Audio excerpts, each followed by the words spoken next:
Bonjour tout le monde, bienvenue dans cette visioconférence sur une petite explication de comment déménager à la retraite. Cette conférence est réalisée en partenariat avec Movadom, Movadom Allié, Family Zen, Adaptia, Travel Edge, Destination Multimédia. Elle est financée par la conférence des financeurs de la prévention de la perte d'autonomie du département de l'Essonne. Merci à tous d'être ici. Donc moi, je suis Pascal Macias, je fais de l'accompagnement individuel au déménagement dans l'Allier. Je fais également des visioconférences et des conférences à destination des seniors sur l'Allier. C'est moi qui se recommande de cette visioconférence puisque Gwendoline a un petit souci sonore, on va dire. Si tu veux te présenter, si ça passe. Oui, tout à fait, merci beaucoup. Donc, c'est Pascal aujourd'hui qui est spécialisé dans le déménagement qui va vous présenter tout ça. De mon côté, donc, je suis Gwendoline Cotresse. Pour ceux qui me connaissent déjà, j'organise des visioconférences pour les retraités chaque semaine. Et également des conférences en présentiel dans les différentes communes. Et j'ai également co-écrit et co-enregistré un livre audio sur le déménagement senior. Donc, si vous voulez aller plus loin après avoir écouté et participé à cette conférence, n'hésitez pas à aller écouter notre livre audio sur movadom.com/livre. Mais merci beaucoup, Pascal, de prendre le relais sur cette conférence. À ton service. Vous pouvez également vous inscrire sur les prochaines visioconférences sur le site http://movadom.eventbrite.com. Donc, vous avez tout le listing de toutes les prochaines visioconférences. Vous cliquez dessus et puis vous faites inscrivez-moi ou inscrivez-vous, je ne sais plus comment c'est exactement. Et vous recevez un petit mail de rappel quelques minutes avant. Donc moi, je vais faire la présentation de cette visioconférence. Si vous avez des questions, on ouvrira les micros à la fin, mais vous pouvez tout à fait poser vos questions dans le petit chat qui est sur la droite. Euh, je vais peut-être vous expliquer. Non, ça a été fait dans le tuto. On vous autorisera à parler ensuite pour répondre à toutes vos questions. Donc, on va commencer par un petit quiz sur le déménagement pour savoir si vous êtes prêt à déménager. Donc, vous posez la question de savoir si vous avez trouvé un nouveau logement. Si c'est le cas, pour chaque question, si c'est le cas, vous comptez un point. Donc, si vous avez déjà trouvé un nouveau logement, vous avez le projet de déménagement, vous comptez un point. Si vous avez commencé à trier votre logement soit pour faire de la place, soit suite à des visioconférences de Gwendoline qui vous incite à le faire, vous comptez également un point. Si vous êtes prête ou prêt à l'idée de changer de logement, vous comptez également un point. Et puis, si votre entourage aussi est conscient et trouve que c'est une bonne idée de changer de structure, de déménager, de changer de logement, vous comptez également un point. Donc, si vous avez moins de 3 points, c'est peut-être un petit peu prématuré de déménager, mais vous pouvez quand même vous poser quelques questions et peut-être entamer quelques démarches qui vous permettront ensuite de passer à l'acte. Donc, si vous avez des réponses, si vous êtes dans une de ces situations, n'hésitez pas à le mettre dans les commentaires. On va ensuite je vais vous présenter quelques chiffres sur le déménagement, assez généraux. Il faut savoir que 20% des 55-64 ans ont un projet de mobilité. Ce chiffre descend à 15% pour les 65-74 ans et à 5% pour les plus de 75 ans. C'est-à-dire que plus on avance en âge, moins on a envie ou on a de projets de déménagement. C'est quand même quelque chose qui est assez lourd, un déménagement. Donc, c'est vrai que plus on avance dans l'âge, plus c'est compliqué de réaliser de faire ce passage à l'acte. Il y a aussi différentes motivations pour déménager. Les principales raisons quand on a moins de 75 ans, c'est des raisons financières. Pour 27% des 55-64 ans et 33% des 65-74 ans, c'est la raison principale puisque souvent le logement est trop grand, il y a un loyer trop cher ou l'entretien de la maison et du jardin peut avoir un coût important. Et pour ce qui est des plus de 75 ans, à 63%, la motivation du déménagement, c'est la raison de santé. Souvent, on est dans une maison qui n'est pas adaptée, une maison à étage, et du coup, c'est vrai que c'est assez difficile euh, pour continuer à vivre dans ce logement. Ensuite, on a différentes raisons qui sont là plus pour quand on est un peu plus jeune. C'est des raisons familiales, souvent c'est pour se rapprocher de la famille ou des enfants. Quand on est encore actif, c'est souvent le déménagement, c'est des raisons professionnelles. Et après, il peut y avoir aussi des raisons liées au logement, un logement insalubre ou un logement. euh, c'est des cas que j'ai, des gens qui sont forcés à déménager, puisque les bailleurs sociaux vont faire des travaux de rénovation ou carrément démolir certains immeubles. Donc là, c'est vraiment à cause du logement qu'on doit déménager. Alors, il faut savoir aussi que le déménagement, c'est la troisième source de stress des Français, qui est souvent liée aux deux autres. La première source de stress des Français, c'est le deuil. La deuxième source de stress, c'est le licenciement. Et souvent, le déménagement découle soit d'un licenciement et du coup, il faut changer de région pour retrouver du travail, ou alors, suite au deuil, on se retrouve tout seul dans sa grande maison. Et là, ça devient compliqué de rester seul. Parfois, on peut pas s'occuper de l'entretien de la maison. Il y a différentes difficultés aussi qui sont liées au changement de domicile. La difficulté physique, parce que c'est fatigant, c'est énergivore de déménager. Il faut faire des cartons, il faut trier. Les cartons, une fois qu'on les a faits, il faut les déplacer pour les stocker le temps du déménagement. Ensuite, après le déménagement, il faut réinstaller, il faut remettre les meubles en place, il faut redéfaire les cartons. Faut aussi, quand on fait du tri, il faut aller à la déchetterie. C'est du temps et c'est de l'énergie. Il y a aussi une difficulté psychologique euh, qui est liée à la diapositive d'avant, c'est que souvent le déménagement est lié à la perte d'un proche ou plus difficilement la perte d'autonomie.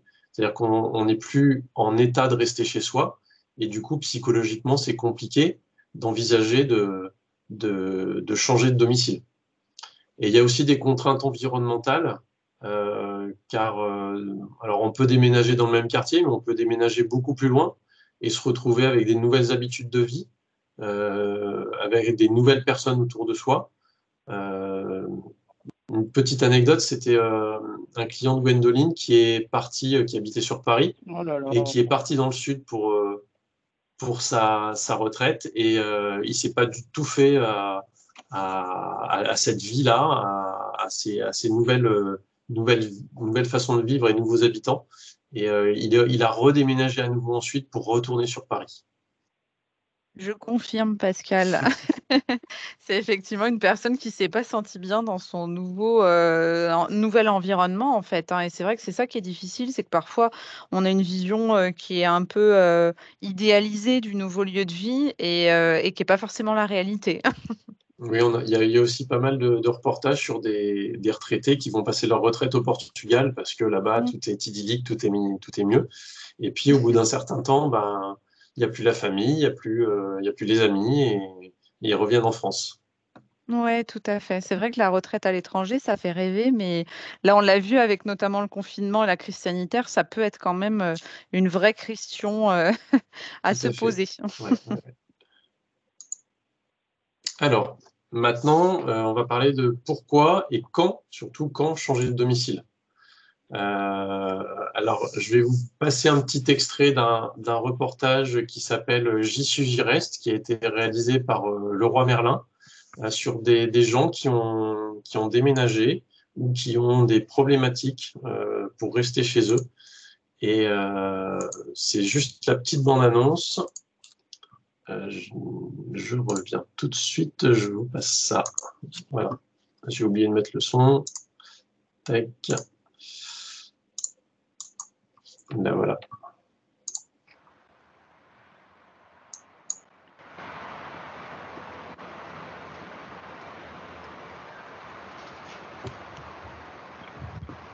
Il faut bien s'arranger. On me le dit souvent, mais il faut s'arranger. S'arranger. Ouais, c'est pour ça que je leur dis, vous allez voir, quand vous allez vieillir, comment vous allez vous arranger. Il faut bien que je m'arrange quelque part, moi, pour ouvrir mes volets, fermer mes volets, quand ces gars viennent, là. Hein? Alors, je fais comme ça, comme ça, comme ça. Voilà.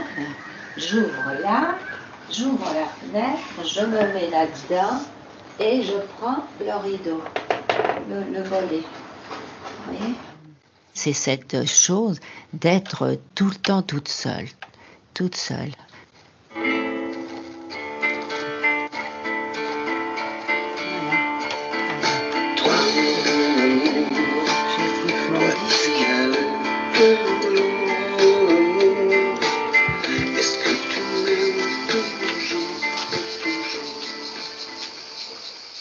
Il y a un aménagement que j'appréhende, parce que je suis diabétique et cardiaque. Et j'appréhende de ne plus pouvoir monter l'escalier. Je n'ai peut-être pas assez de souffle, mais je n'ai plus la niaque. Pour moi, la liberté, ça a une très grande importance.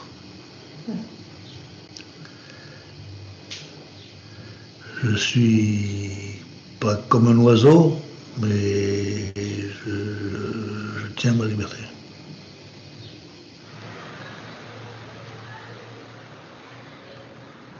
Je suis une grande nomade de la région parisienne, c'est-à-dire que j'ai dû habiter dans, je sais pas, une quinzaine d'appartements. Et puis mes enfants étaient très contents de me voir emménager ici. C'est quand on voit bien qu'on est capable d'imaginer des choses intelligentes. Et ma hantise était que un jour je sois devenue une valise et que mes fils et filles se disent: qu'est-ce qu'on va faire de la grand-mère?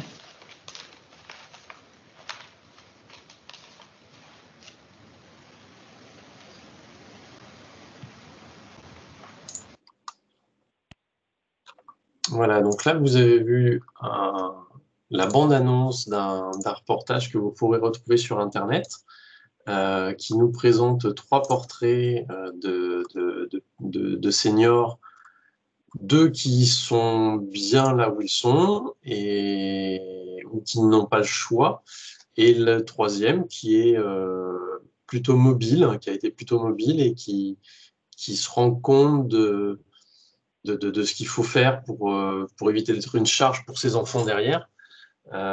C'est 3 typologies différentes, il y a pas que, hein, il y en a plein de différents.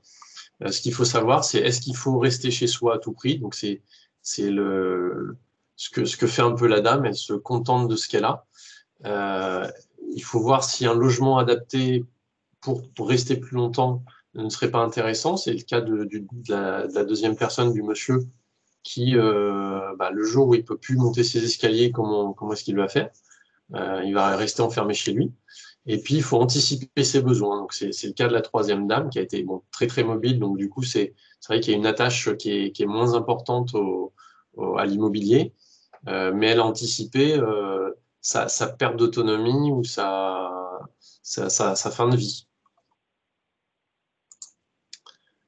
Donc, pour déménager, il faut regarder quelques critères. Le critère géographique.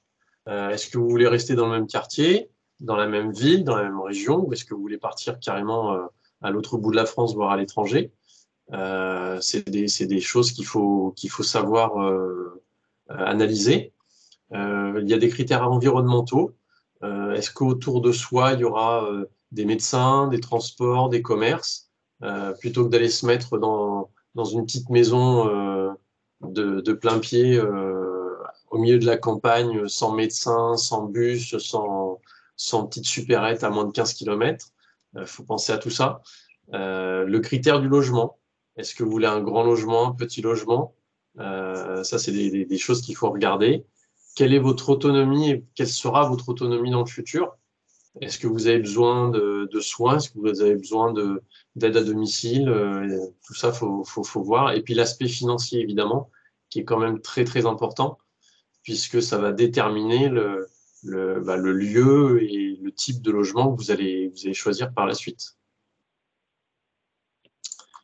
Alors ensuite, une fois que vous avez décidé de déménager, il faut organiser votre déménagement. Donc on va réaliser un rétro-planning du déménagement.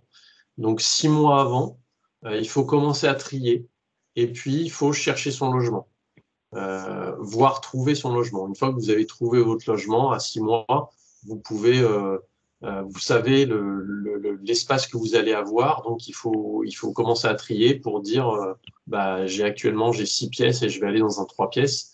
Donc il y a 3 pièces qu'il faut que je supprime. Comment est-ce que je vais organiser? Qu'est-ce que je vais garder? Qu'est-ce que je vais jeter? Ensuite, à 3 mois, il faut choisir une date de déménagement. Alors, pas au jour près, puisque ça ne va pas être uniquement de votre ressort, mais avoir une idée à peu près de la semaine ou du mois du déménagement. Et puis, il faut demander des devis à des déménageurs. Donc ça, c'est quelque chose dont on discutera tout à l'heure. 1 mois avant le déménagement, donc vous avez reçu votre devis, vous avez choisi votre déménageur. Vous calez la date du déménagement avec les déménageurs et avec votre bailleur ou si vous achetez un bien avec le notaire ou les différentes parties prenantes. Ensuite, à 15 jours avant, vous commencez à emballer vos affaires. N'emballez pas ça 3 mois avant, puisque vous allez vous retrouver avec des cartons partout dans la maison et vous allez plus retrouver vos affaires. Avec un peu de chance, il y aura en plus un changement de saison. Vous aurez emballé vos affaires d'hiver, vos vêtements d'hiver et vous allez changer de saison, donc il faudra tout rouvrir. Et puis, il faut commencer à préparer la valise de voyage. Donc, la valise de voyage, c'est le kit de survie pendant une semaine ou à peu près, suivant votre capacité à gérer le déménagement. Idéalement, c'est une ou plusieurs valises avec toutes vos affaires nécessaires de toilette, vos vêtements pour une semaine,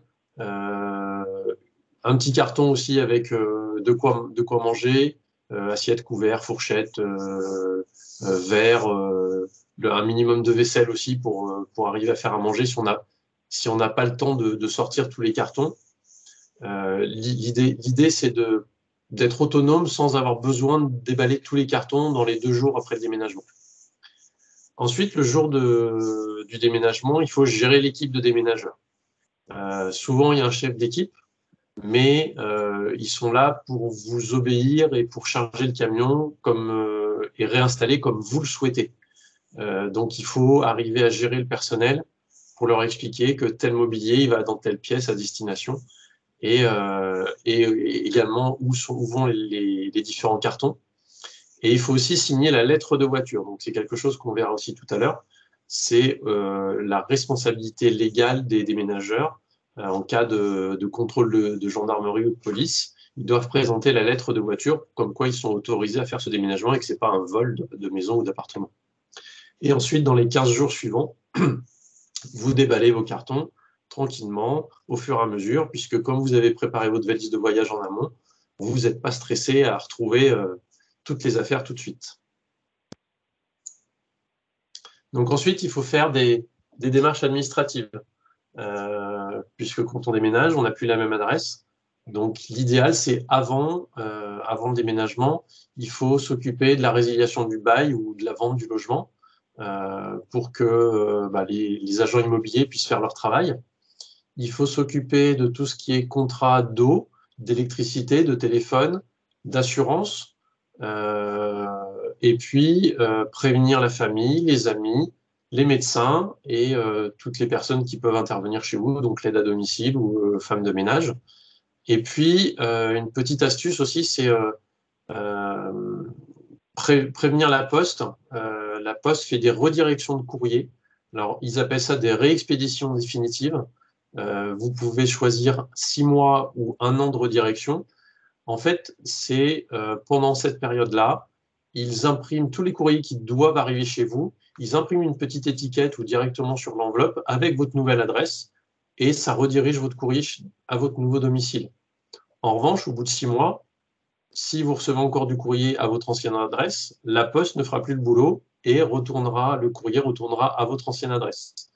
Et du coup, si le logement a été vendu ou reloué, on ne va pas vous trouver, le courrier retournera à l'expéditeur. Ensuite, après, il faut prévenir toutes les caisses de retraite, la Sécu, les banques, les mutuelles, et aussi les impôts. Et puis, au niveau c'est quelque chose qui va arriver la semaine prochaine, au niveau de la mairie, il faut prévenir la mairie que vous avez déménagé pour le vote. J'ai oublié le mot. Oui, tout à fait, Pascal. Effectivement, il y a la petite carte électorale. Voilà, la carte électorale, merci. Donc, le fait aussi de refaire la redirection du courrier avec la poste, ça vous permet de gérer les courriers qui ont été envoyés, les personnes qui ont été prévenues ou pas, puisque là, vous avez une liste exhaustive, mais vous pouvez avoir d'autres choses que vous n'avez pas pensé, un abonnement à un journal, par exemple, et du coup, vous recevez avec l'ancienne adresse, donc vous savez qu'il faut les prévenir. Et puis, prévenez aussi donc le gardien, si vous habitez en immeuble, les voisins, qui ne soient pas étonnés de ne plus vous voir là. Et puis, si vous êtes en bon terme, ils pourront venir vous voir dans votre nouveau domicile. Donc, pour faire toutes ces démarches, vous allez sur le site internet service-public.fr. Vous avez un petit onglet papier citoyenneté et vous avez une petite ligne qui s'appelle « Je déménage ». Et vous avez toutes les démarches nécessaires. Alors, il faut avoir votre numéro de sécurité sociale, votre nom, votre adresse. Il faut avoir un scanner ou un appareil photo, puisqu'on vous demande votre carte d'identité, on vous demande différents papiers qu'il faut fournir sur le site Internet. Et ça permet de prévenir automatiquement. Donc, la majorité des organismes qu'on a vus juste avant, donc toutes les caisses de retraite, les mutuelles parfois, pas toutes, les différentes caisses de sécurité sociale, les impôts, et ça peut également gérer au niveau de l'électricité. Mais ça ne fonctionne pas tout le temps. Et puis si vous avez une voiture, il faut aussi prévenir dans les 15 jours après le déménagement la préfecture que vous avez déménagé. Donc c'est pareil, il y a des démarches en ligne qui sont plus ou moins simples, suivant l'âge de votre voiture et suivant le département où vous vous trouvez. Et en fait, vous faites le changement d'adresse, vous précisez le changement d'adresse et vous allez recevoir un petit autocollant à coller sur votre ancienne carte grise. Alors, en ce qui concerne les déménageurs, donc avant le déménagement, il faut demander plusieurs devis pour pouvoir comparer. Parce que tous n'ont pas les mêmes tarifs. Ça peut varier énormément entre deux déménageurs, puisqu'il n'y a pas une grille tarifaire identique nationale. C'est vraiment chaque déménageur qui fixe son tarif, avec des formules plus ou moins élaborées. Ensuite, il faut faire attention aux différentes normes.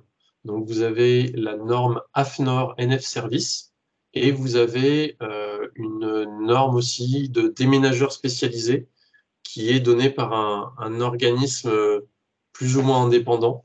Ensuite, vous avez d'autres normes qui sont totalement farfelues, qui sont gérées par des regroupements de déménageurs. Donc, si vous faites partie du réseau, on vous donne la norme, même si vous n'êtes pas quelqu'un de fiable.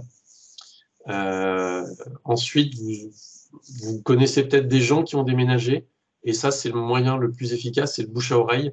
Les gens sauront vous dire s'ils ont été bien reçus, bien servis, et si les déménageurs ont été sympas. Et puis, il faut faire attention aussi au niveau de l'assurance, puisque beaucoup de personnes se mettent déménageurs sans prendre d'assurance, parce que ça a un coût, l'assurance, et sans avoir de licence de transport. Donc, la licence de transport, c'est un examen qu'on passe pour vous autoriser à transporter des marchandises dans un véhicule, dans un camion. Sans cette licence de transport, vous n'avez pas le droit de faire des déménagements. Ensuite, au niveau de l'assurance, vous avez tout à fait le droit de demander un justificatif de l'assurance du déménageur. En cas de casse, ça vous dédommagera, parce que si le déménageur n'est pas assuré, en cas de casse, vous ne toucherez rien du tout. Donc, le déménageur doit vous faire signer une lettre de voiture de déménagement au chargement et au déchargement. Donc, vous allez signer tout un tas de papiers et vous allez à chaque fois noter. Donc, avant le déménagement, le déménageur va vous dire « Ah ben, j'ai constaté que la pendule que vous avez dans le salon, elle est cassée sur le côté. » Donc, oui, effectivement, vous notez sur le papier l'horloge est cassée sur le côté avant le déménagement et que ça n'a pas été fait par le déménageur pendant le transport. Ensuite, il va vous faire signer cette lettre de voiture une fois que le camion est chargé. Là, c'est en cas de contrôle par la gendarmerie, ils ont une preuve qu'ils ont le droit de transporter tout ça et que vous les autorisez avec cette lettre de voiture de déménagement. Ensuite, vous aurez le même document à la sortie. Donc après, il faut vérifier la casse une fois que le camion est déchargé.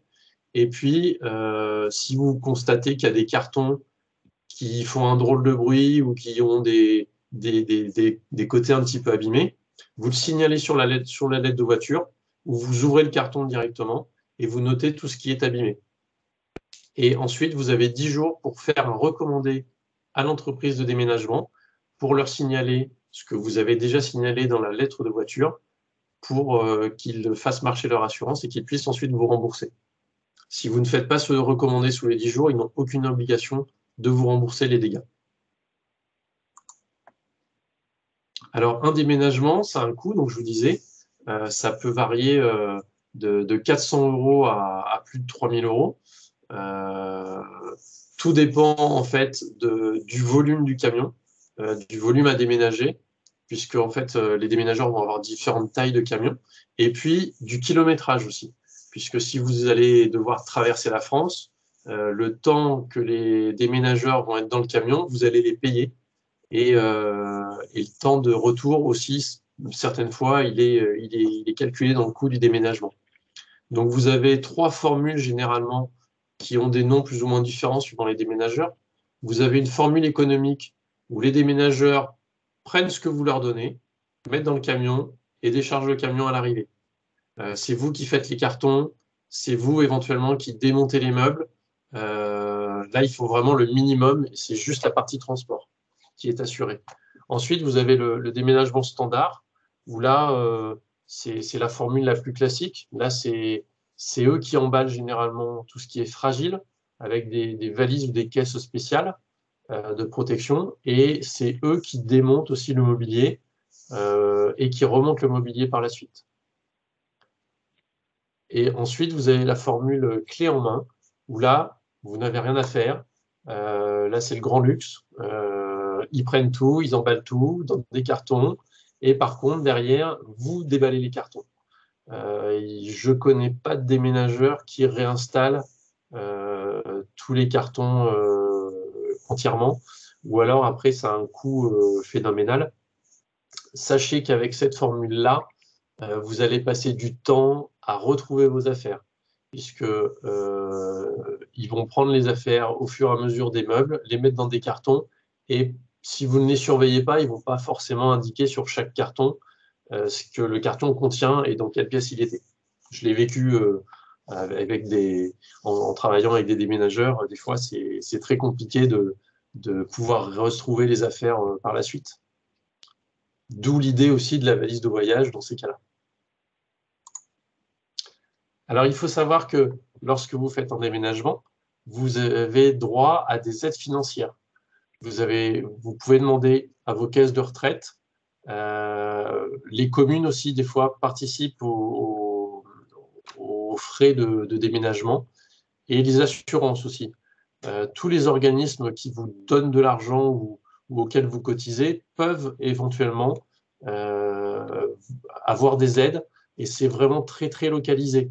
Et ça peut être très ponctuel. Une commune peut faire ça pendant une année pour inciter les gens à venir chez eux, et l'année suivante ne rien proposer du tout. Et alors, il faut savoir aussi que c'est des dossiers à monter qui sont assez longs à traiter, puisqu'en généralement, ça passe devant des commissions d'attribution. Donc, il faut vraiment s'y prendre très, très en avance. Et il faut aussi savoir que si vous faites une demande d'aide, si vous contactez votre caisse de retraite, par exemple, par téléphone, vous leur demandez s'ils donnent des aides, ils vous répondent oui, il faut faire un dossier. Si vous remplissez le dossier et que vous déménagez avant d'avoir eu la réponse, ils ne vous donneront plus rien du tout. Donc, il faut vraiment attendre d'avoir le devis et d'avoir reçu l'aide ou la promesse d'aide pour faire la démarche, pour déménager. Ensuite, il faut se faire aider. Ah, il y a un nouveau logo. Donc, vous avez différentes associations ou entreprises qui accompagnent les gens au déménagement. Donc, vous avez Déménage et Serenimove qui sont des associations. Alors, je ne sais plus où elles sont basées, mais elles sont vraiment très localisées. Déménage, ils sont en Bretagne et Serenimove, il me semble, c'est dans l'est de la France, à côté de Metz. D'accord. Et Chanaudet, je crois qu'ils sont sur Bordeaux. Possible. Et Movadom, ils sont dans l'Allier. Voilà. Ils sont là. Donc voilà, c'est quelque chose que je connais bien. C'est vrai que moi, j'accompagne des gens qui sont vraiment en grande difficulté. En ce moment, je suis en train d'accompagner une dame qui change de logement. Elle habite dans un immeuble depuis plus de 20 ans. C'est une dame qui souffre de TOC. Il y a donc chaque objet à sa place. Elle a des post-it pour se rappeler plein de choses. Elle a des habitudes, puisqu'elle a des TOC. En fait, elle a la poignée de la fenêtre qui a une certaine forme, avec une certaine fermeture qu'elle vérifie tout le temps. Et le fait de changer de logement, en fait, le HLM va être démoli. Donc, elle change de logement, elle va dans l'immeuble qui est juste en face, à 50 mètres, qui a exactement la même configuration de pièces, mais c'est pas la même couleur du papier peint, et ça la stresse énormément. Et le fait de la peur de se retrouver avec des cartons de partout et qu'elle ne retrouve plus ses affaires au même endroit, ça la stresse, ça la perturbe énormément. Donc moi, je l'accompagne. Alors ça, c'est pris en charge pour cette fois-là par le bailleur social, en fait. Ça peut être accompagné, ça peut être fait. Il peut y avoir des aides financières pour ces prestations aussi. Et donc, moi, en fait, je l'accompagne depuis 15 jours. Le déménagement a lieu jeudi prochain. Et ça fait 15 jours que j'y vais une après-midi par semaine pour l'aider à faire ses cartons. Bon, ça fait même 3 semaines. Pour faire ses cartons et pour l'aider à faire du tri. Mais elle est hyper stressée et elle angoisse de savoir comment ça va se passer jeudi. Donc, j'essaie le rôle des accompagnateurs, des assistants mobilité, c'est effectivement de faire les cartons, mais aussi de faire beaucoup de psychologie et de rassurer les gens et de gérer les affaires à leur place. Puisqu'en fait, c'est moi qui gère les déménageurs, c'est moi qui gère l'emplacement des meubles et des cartons, et c'est moi qui vais gérer aussi le déballage et la réinstallation derrière.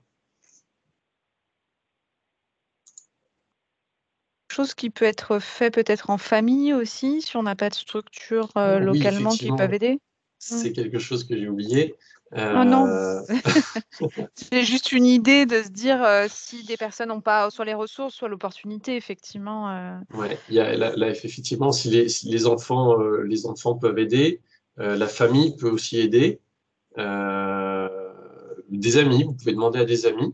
Moi, j'ai souvent des clients qui me demandent de venir, de leur expliquer comment je fonctionne, comment je travaille. Et puis derrière, ils me disent, bon, bah, en fait, j'ai mon voisin qui me prête son camion ou sa remorque, et puis on va faire les voyages tout seul. Et puis il va garder la tondeuse en échange pour le remercier. Voilà, c'est des arrangements comme ça. Et souvent, souvent quand les structures d'accompagnement interviennent, c'est que la famille n'est pas disponible ou alors la famille est très loin et il n'y a pas de proches pour aider.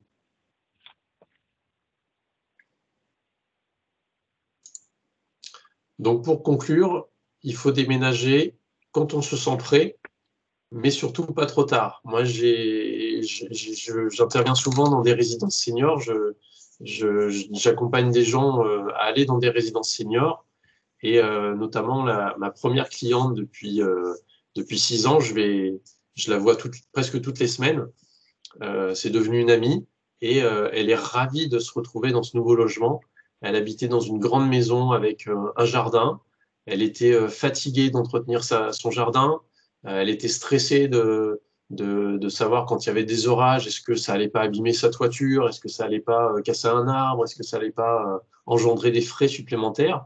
Et du coup, physiquement, elle était bien, elle était tout à fait capable de rester dans cette maison, mais c'était le stress que ça générait en cas de problème. Donc, elle s'est décidée à aller dans cette résidence senior où elle se plaît énormément et elle est ravie d'être là et c'est presque devenu la mascotte de la résidence puisque à chaque fois qu'il y a des nouveaux arrivants, on appelle Pauline à la rescousse pour présenter les différentes activités et voilà. Myriam, a-t-on en Île-de-France des associations similaires? Alors, pas à ma connaissance. Il y en avait une dans le temps. Voilà, merci Pascal. Oui, effectivement, il y avait Movadom en Île-de-France, mais on ne fait plus cette activité. À ma connaissance, pour quelques bailleurs, il y a des structures qui répondent à certains appels d'offres, notamment sur Paris. Souvent, aujourd'hui, en Île-de-France, c'est des structures de service à la personne. Donc, si Oui. la personne a une aide à domicile qui va aider à trier, à installer la personne, mais il n'y a pas effectivement de structure comme le fait Pascal, intégrée, qui va vraiment gérer de A à Z et qui a un soutien extrêmement intéressant. Et donc, il faut pas oublier surtout de demander plusieurs devis à plusieurs déménageurs pour vraiment comparer les prestations et les tarifs, et puis s'assurer que les gens sont vraiment assurés et qui font pas aussi, souvent ce qu'il y a, c'est du travail au noir. Donc c'est pour ça que les moins chers sont moins chers parce que ils payent pas de charges sociales. Par contre, en cas de contrôle, je pense que eux risquent gros, mais vous risquez aussi d'avoir une amende. Et ensuite, le plus important, c'est de ne pas oublier tous les changements administratifs. Alors, les impôts, vous pouvez les oublier, mais eux, ils vous retrouveront. De toute façon, ils arriveront toujours à vous retrouver. Mais il faut quand même les prévenir. Donc, vous pourrez retrouver des sites intéressants. Donc, vous avez le site pour-les-personnes-âgées.gouv.fr, qui est un site gouvernemental qui donne beaucoup d'aide et de ressources pour gérer les déménagements. Ils ont notamment une liste de toutes les structures publiques d'accueil des personnes âgées. Il n'y a pas les structures privées, mais ça permet déjà de retrouver une petite liste. Et puis, il y a tout un tas d'informations aussi intéressantes et des solutions aussi pour tous les aidants. Ensuite, vous avez le site Leroy Merlin, pardon, où vous pouvez retrouver, en cliquant sur le lien, l'intégrale de la vidéo J'y suis, j'y reste, donc qui explique vraiment les difficultés de certains logements et en fonction de l'âge, en fonction des niveaux d'autonomie. Et puis, vous avez le journal cadrage qui date un petit peu d'octobre 2017, mais qui a des infos très, très intéressantes sur les déménagements. Et c'est un livre qui est édité par la CNAV, la Caisse nationale d'assurance vieillesse. Donc, c'est des statistiques très intéressantes et puis des informations aussi complémentaires. Je vous invite maintenant à répondre à notre questionnaire satisfaction en cliquant sur le petit cliquer ici bleu. Ces réponses sont très importantes pour nous puisque ça permet de faire un retour à nos financeurs sur votre satisfaction et ça vous permet aussi, vous avez une petite partie à la fin qui vous permet de proposer des idées de nouvelles conférences qu'on mettra en œuvre avec Gwendoline et puis tous nos partenaires pour essayer de répondre à toutes vos questions. Et puis, vous pouvez retrouver vous retrouverez ce replay sur la chaîne YouTube et vous recevrez un lien tout à l'heure pour pouvoir le consulter. Je te laisse reparler de ton projet ou tu veux que j'en parle? Oui, c'est bon, je peux en parler. Merci Pascal. Oui, donc effectivement, je vous invite toujours avec joie à aller écouter notre livre audio qui s'appelle Ça déménage chez les seniors. Il a été écrit en collaboration avec Isabelle Palassin, qui est psychanalyste, psychothérapeute, et moi-même. Et on a essayé vraiment de vous apporter toutes nos connaissances sur le sujet du déménagement senior. Donc, vous pouvez le retrouver sur le site movadom.com/livre. Et vous pouvez aussi très facilement, en tapant juste Ça déménage dans toutes les applications de podcast comme Google Podcast, Apple Podcast, ou alors depuis hier, je l'ai mis sur notre chaîne YouTube. Donc quand vous voyez nos replays, vous pouvez retrouver également il n'y a pas de manipulation à faire, hein, il y a une playlist avec tous les chapitres. Chaque chapitre fait une vingtaine de minutes et le livre audio complet dure un petit peu moins de 2 heures. Vous pouvez choisir les chapitres qui vous intéressent le plus et ça vous permet vraiment d'avoir un maximum d'informations sur toutes les étapes du déménagement senior avec un premier chapitre qui est vraiment sur la réflexion de pourquoi déménager. Ensuite, les différents logements. On a un focus vraiment, un chapitre complet sur le déménagement en EHPAD, qui nous semblait être un déménagement très spécifique et qui nécessitait un accompagnement particulier. Et puis la dernière partie, qui est vraiment une partie sur l'organisation du déménagement que vient de vous présenter Pascal. Donc voilà, et tout ça, vous le retrouvez donc en audio. Et c'est très adapté aussi si vous êtes aidant, si vous accompagnez une personne qui a besoin de faire ce changement de domicile. Vous allez avoir plein d'outils qui, je l'espère, vous seront très utiles, donc n'hésitez pas. Merci. Donc, on se retrouve pour notre prochaine visio dans 2 jours, jeudi à 10h30. Donc, c'est sur les voyages aidants-aidés. Donc, je pourrais pas le regarder. Je serai en plein déménagement. Je serai en plein voyage. Donc, ça sera animé par l'entreprise Travel Edge. Et donc, c'est jeudi 17 à 10h30. Vous pouvez vous inscrire sur le lien qui est en bas de la présentation, donc movadom.eventbrite.com. Et vous pouvez aussi partager ce message, ce lien à tous vos proches, à tous vos amis qui veulent organiser des voyages ou voir d'autres visioconférences. Donc, si vous avez des questions, je vais ouvrir les micros dans quelques instants. Sinon, vous pouvez aussi envoyer un mail à contact@movadom.com. Et puis, donc, je vous rappelle le site pour vous inscrire sur les différentes visioconférences, qui est movadom.eventbrite.com. Merci à la CNSA et le département de l'Essonne pour le financement de cette conférence. Merci à tous pour votre participation et à très bientôt.